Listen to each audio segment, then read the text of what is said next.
Welcome, ladies and gentlemen, to the Kentuckiana Travel Ball Podcast, brought to you by Guardian Baseball. Shop for your top baseball and softball gear, locally owned, free shipping, free returns. Use the code Kentuckiana Travel Ball for an additional 15% off. One more time, use the code Kentuckiana Travel Ball for an additional 15% off. We are coming from the Panama City Beach this week. You can't really tell, but there is a beach behind us. There are waves. There are kids playing wiffle ball in the dark. I'm joined, as always, by my assistant coach, Rick Hines. And today, we have our third assistant coach with us, Mr. Todd Yates. What's up, Todd? What's up, everybody? Hey, Todd. What's happening? Just enjoying the podcast. That's right, man. All right, so our Wolves 11U team is in Panama City for the Grand Slam World Series event. We have, how many teams did they say were in this, Rick? 40 teams. Well, in our age division. I think he said around 190. For the whole tournament? From 8U to 13 or 14. That's crazy. Yeah. That's awesome, though. So, a ton of teams. We are part of the 11U bracket, and there's 40 in ours, as Rick said. Yeah, and it's open. It's wide open. They didn't seed it or anything, AAA, AA, or anything like that. It's wide open. So we had an interesting first day. We were down here during Tropical Depression Claudette, and our first day we got a ton of rain and everything got pushed back. And in typical fashion, so if you get one game in, you get half your money back. If you get two games in, you don't get any money back at all. So they were going to make sure we got our 2 games in. Oh, for sure. Absolutely. So what we did is our first game started at 10:45 local time, which is central. So 10:45 for us for his Eastern time. So at 11:45, that's when we started our game, at 11:45. We're talking 11-year-olds. Right. We played a doubleheader. So our second game didn't start to about 1 a.m. Yeah. Unbelievable. So we won our first game against a really good Alabama team. And then our second game, we played a major team from Alabama, and just honestly, after being at the beach in the pool all day and playing in the middle of the night, we just didn't have any gas. Yeah, we could have been playing, my daughter's softball team still lost. All right, so guys, what is too late? I mean, so if you're in this situation, so you're in the situation of running an event, you're running a tournament, and you're trying to get all these games in, right? Because obviously it's one of these situations where you've got 192 teams. So if you don't get these games in, you don't get through the bracket, and then you go into Sunday, you just have issue after issue. Right. So from the tournament director's point of view, what do you do? Do you do what they did to us? Do you play in the middle of the night? Do you push them back? What's too late to start an 11U game or a kids game period? I mean, I guess they did what they had to do. I mean, we actually had the option, and we were talking about it. Do we want to just go on a roll with it and have that second game super late, or come back in the morning? Right, we had the option and play of that coming game. And honestly, there was no right answer because there was storms coming in the morning anyway. Yeah.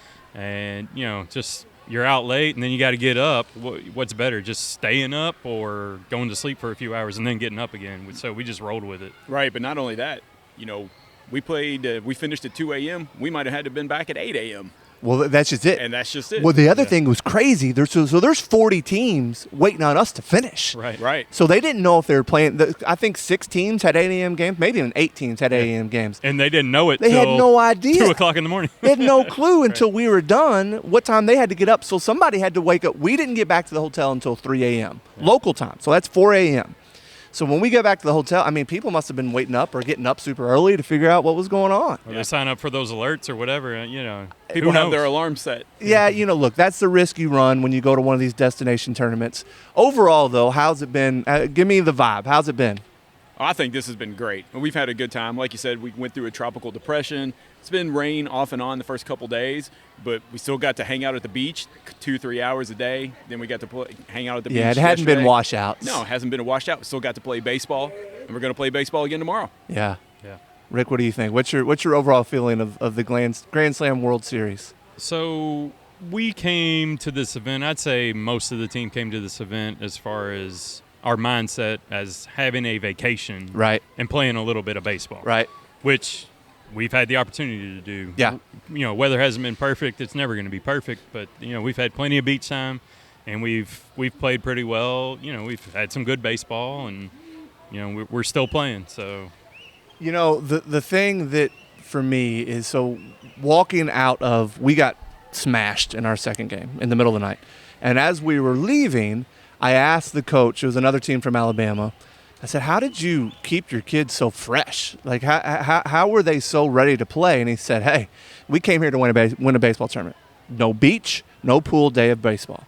Now, he also told me they're 2 hours away from a beach, so going to a beach isn't a big deal to them. Yeah. So we just weren't on the same playing field. So it's kind of interesting. Now, we came down, like Rick said, we're not going to tell our kids they can't go to the beach, can't go to the pool. This is more of a vacation than it is baseball. But obviously, we want to do well. We want to win. We want to do as well as we can, but we're trying to make memories and make this something that's a lifetime memory for these kids. And it's also a little bit of team bonding as well. These kids certainly all go to different schools, and they were able to come together this week and all hang out pretty much 24/7 with each other. And it's been great. Well, more than team bonding, family bonding. Family bonding, Families. yeah. These families are becoming kind of a tight-knit group now, and this is a pretty big piece of it, having this trip and having everybody here. So it's kind of cool.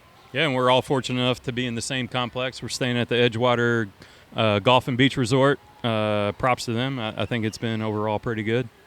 Yeah, what's your feeling on the condo situation here, Todd? Oh, I love the condos. They're great. So, it's cool. There's 3 different towers. There's a couple different pools. There's a private beach area where Edgewater is. I think we would recommend Edgewater. Now, I know Edgewater's been around forever. A lot of people our age, it was funny. I was talking to a client of mine and told her we were coming, and she goes, oh, my gosh, I went to Edgewater Beach when I was in high school. Are you serious? I was like, yeah. So I know this place has been around forever. Yeah, it's obviously not the brand new, shiny, right. just built hotel. It shows its age a little bit, but it's affordable, and it's right on the beach. All the condos are different, so you can kind of get what you need. 3 or 4 pools to choose from, right on the beach. Walk out and go on the beach. Right. Yeah. Well, you get renovated condos. You get the pools. You get 3 pools. You walk right out on the beach. Heck, there's jet skis right out here when you walk out on the beach. So what more do you need? We're 10 minutes away from the ballparks. Yep. Right. So that's nice. Really, we're kind of 10 minutes away from everything. Now, Panama City traffic's a little bit of a different story, but we're 10 minutes away from everything. So it's been a really, really cool kind of a good it's a good spot. situation. It's a great spot. So I would certainly recommend Edgewater if you're looking at going into a destination event. Now, this is our first destination event. We'll probably try something different next year, but as far as a beach event goes, it's been great. It took about 10 to 12 hours, depending on traffic, to get here. A few of us stopped on the halfway on the way down, did the Space Museum, which was awesome. Awesome. So, there's some good options as far as coming here to play. I think most people from the city of Louisville are used to coming to like Destin or Watercolor Seaside, places like that, Panama. So it's an easy drive, really, for that Kentuckiana area. So let's talk a little baseball. So yesterday, I did something that 2 things, actually, yesterday and the day before. I did a couple coaching things people thought I was nuts overdoing. They both worked. So when you do something that's kind of crazy and it works, you look like you're a genius. Right. But if it doesn't work, people would have been like, what in the world was he thinking? So I did have a kid bunt with 2 strikes. And I'll tell you what my reasoning was. He's one of our better, actually, our 4-hole hitter. Got a lot of power. I had some speed on third base. And I knew we could get there, and it was basically it was to walk off, right? Yeah. So if we score 1 out, we win. I had once they got those 2 strikes on. I don't know if everybody noticed. So they were playing bunt because that's what they thought we were doing. Right. And actually, which we were. He tried the first one and bunted it foul, and said they had everybody in. And honestly, it probably would have been a little bit more of a tougher situation if they were playing everybody in, but with 2 strikes, they called it off, and they backed them up. And I looked at Jackson, who's our 4-hole hitter, and I gave him that bunt sign, and he just grinned. I had faith in the kid. Now, granted, he doesn't typically bunt, but he has laid down some good bunts. And I'm telling you, man, he put down a perfect little bunt. Our third baseman, he just sprinted down, scored. It was awesome. It was a great moment. Now, people came up and were like, 2 strikes, you let him bunt? I know it was kind of a crazy call, but the way that they played their defense, I figured it was an easy run if we were able to get the ball in play, which he did. Yeah, so, we just had to get a bat on the ball no matter where you put it. What were you 2 thinking when that happened? Oh, I saw you call it. I was like, oh, man. All he's got to do is just touch it and put it out there. And Max is, our kid on third is going to score. Yeah, because he has a ton of speed. Right. Athletic kid. Yeah. No, I'll tell you. I looked over at our fans and I said, What is he thinking? Well, you know, The 4-hole hitter. Here we go. You weren't the only Bases one. loaded. One out. You weren't the only one. That was, and I got a couple texts later on that night, like, "Whoa, what a gutsy call!" Now, those texts would have been, "What a dumb call!" Right. if that ball doesn't go fair, but it went. It worked, and you look like the hero. Right. And then, so in the next game, we had a situation where one of our fastest kids was on third base. And, man, I tell you, this left-hander, he didn't know how to slide step. And so we took advantage of him all day long. And so if you were new to coaching travel ball, teach your kids how to slide step. Good grief. That seems like that's 101. But this is one of the top team. I forget where they were. What was it? Where was that team They were from? from somewhere in Alabama. That was another Alabama team. Yeah. And they weren't a bad team. No, they were good. And their kid had no idea how to slide step. I was blown away because he kept this Had the big old leg kick. Huge leg kick. And so Slow we were delivery. slowing. Now, he had a great move to first. It did pick two of us or one of us off? I At don't least know. one.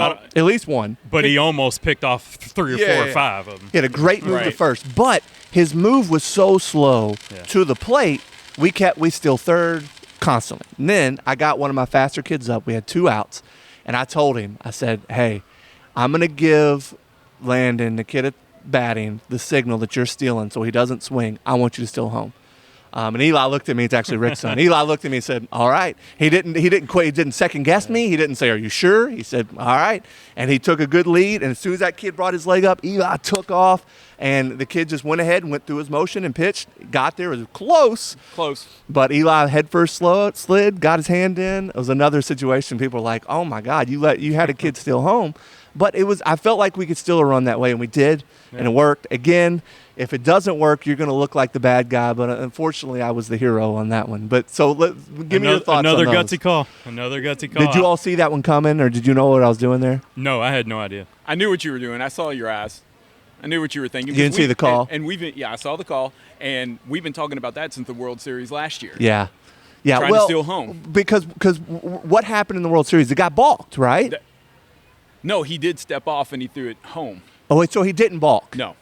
Well, see, that's the thing. So if you don't continue your move, so this kid had a long, crazy leg kick. Yeah, once he was in it, he was committed, and it took forever. And if you do something other than your normal move, it's a gonna balk. be a balk. Right. Unless you step off. So I knew that kind of going in, and I felt like Eli could get there because of how long this kid's leg kick was. Absolutely. Yeah, I saw Eli take off, and I thought you were laying down another squeeze, and I was like, oh, okay. And then Landon just pulls out of the body. I'm like, oh, boy. Yeah, well, Landon knew it was coming. Yeah. And look, I wouldn't have a kid obviously swing in that situation. So I made sure Landon looked at me, and he looked at me kind of sideways. He was like, Okay. I'm taking this, and we're stealing home. I was like, yep. And so he said, all right. So he just stood there. He took it. He didn't swing. Eli steals home. Awesome situation. Again, that could have gone real bad real quick, but thankfully that worked. And, and the pitcher never really even looked him back. No, well, he's a never left-hander. even He's got his back right, to him, so he never even saw him leading But off. didn't even glance. And Eli they weren't even holding. No. So it was kind of a perfect storm. So they weren't even holding him on third, because that's a tough move for a left. I get it. So we went ahead and got about halfway, and as soon as he got into his move, Eli broke. He's got the little sliding glove. I felt a little bit more confident with that because he had the oven mitt on, so he got his hand across for a home plate, so it worked. But again, if you're a travel ball coach and you're kind of in this 9U season, it's 9U where you start pitching, right? Or is it's not 8U? 9U. So if you're starting that 9U, teach them how to slide step. I mean, it's such a huge thing to know how to do, and I'm amazed by how many of these top-level teams have kids that don't slide step. And even if it's not even if you're uncomfortable with it, get used to it because you're gonna have to do that, down the road and at the next level. You have to have that. You got to be able to pitch from the windup. You got to pitch from the stretch, and you got to have that slide step. And you got to have pickoff moves. You got to have the whole package. So let's talk about the pickoff move for a second. I'm glad you brought that up, Rick. So what we do. And again, and I've said this from the beginning, we're not holding any secrets back here. I'm kind of an open book. I'm taking the Gary V model here, where I'm going to just give you all the knowledge, and hopefully, people use it and take what they want out of it. But what we do from a pickoff move is we take our shortstop and we have him in the back pocket of the kid on second base. So I'm talking about if you got a runner on second here. So we put him in his back pocket, and then he kind of moves with him. What we want to do is we want to be far enough behind him where that kid on second can't see him. And so either our shortstop's going to move and he's going to go to second, or he's going to move and kind of play in position. So as soon as he plays in position, our pitcher slide steps and goes home. We see a lot of people that just take their second baseman, they stand them on second base. Just park them on the base. Just park them there. And then they have the huge hole right there at second. Right. Or they do the same thing with the shortstop. Yeah, depending on if it's a lefty or righty. To me, it's like you got to have kids play in their position. And this way, no one's ever picked us off by parking a kid there. But we've picked several kids off and had a ton of close plays by doing it this particular way. Right. And by the time the pitcher lets the pitch go, everybody's in position.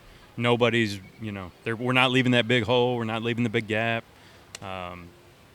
We learned that from Rick Arnold. We learned a ton from him with the pitching and the pickoff. Speaking of Rick Arnold, the Trinity Shamrocks won their first baseball state title this past week.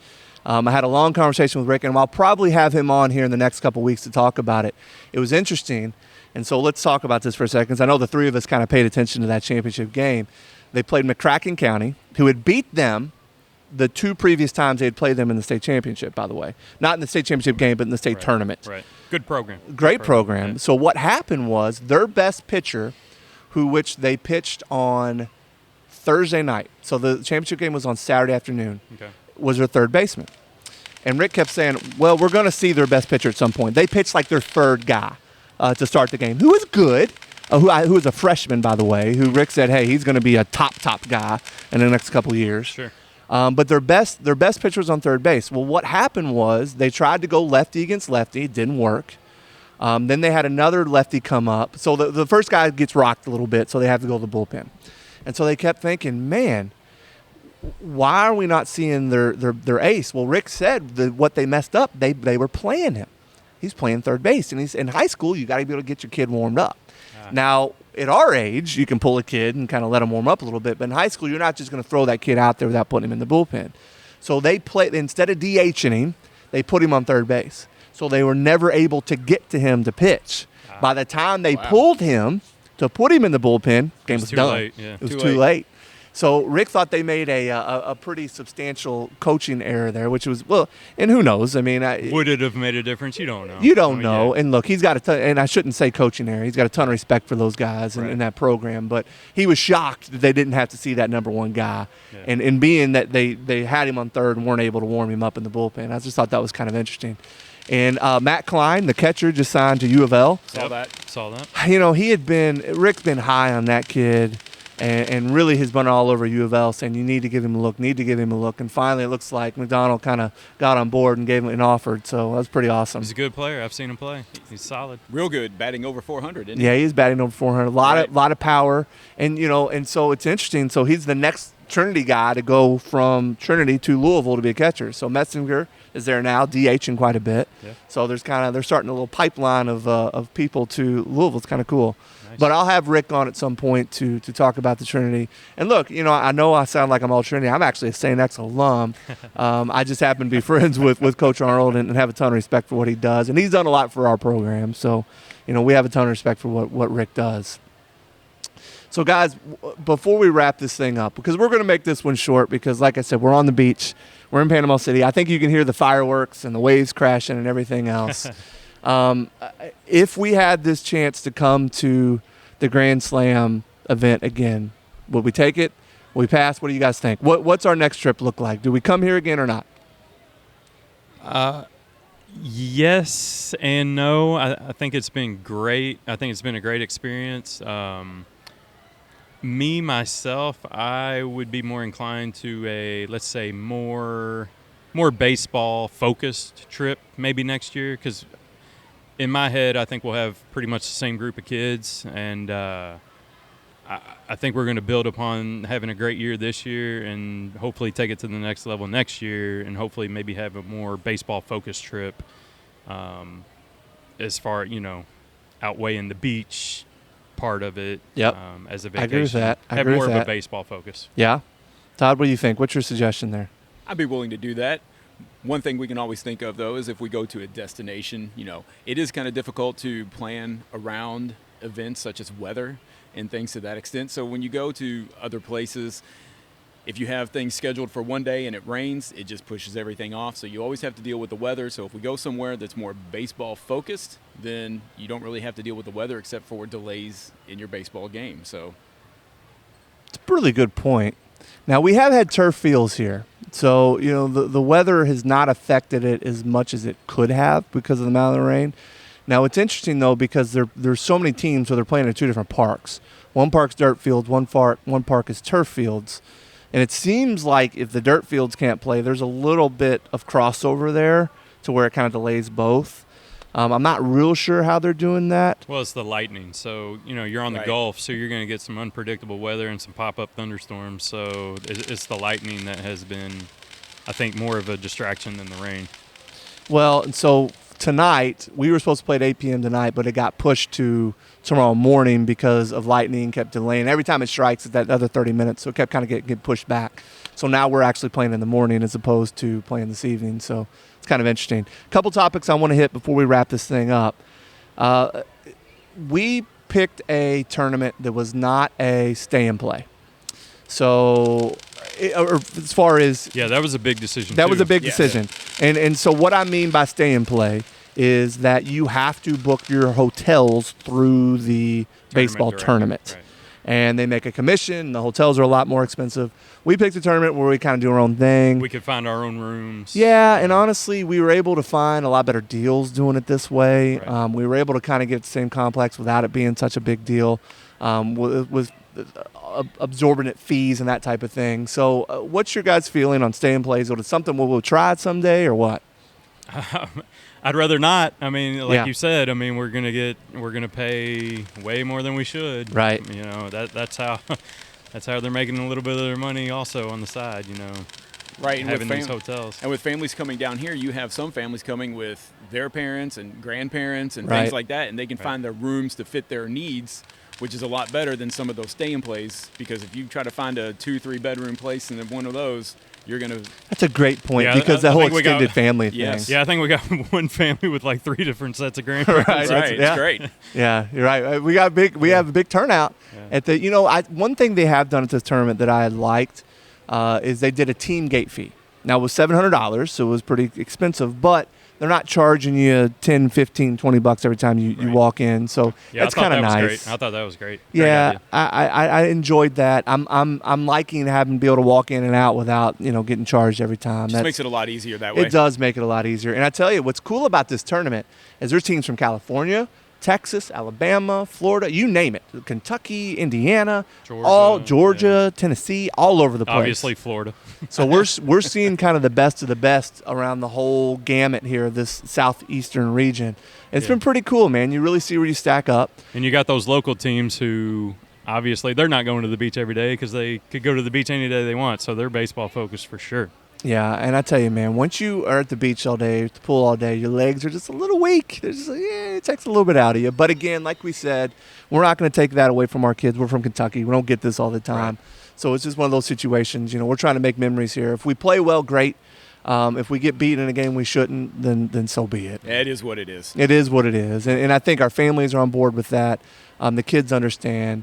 One thing that we're moving to this year is we're really doing a focus on an us before me mentality. We're really focusing on body language. We're really trying to do things that promoting doing things in a positive way. Now let me tell you something here.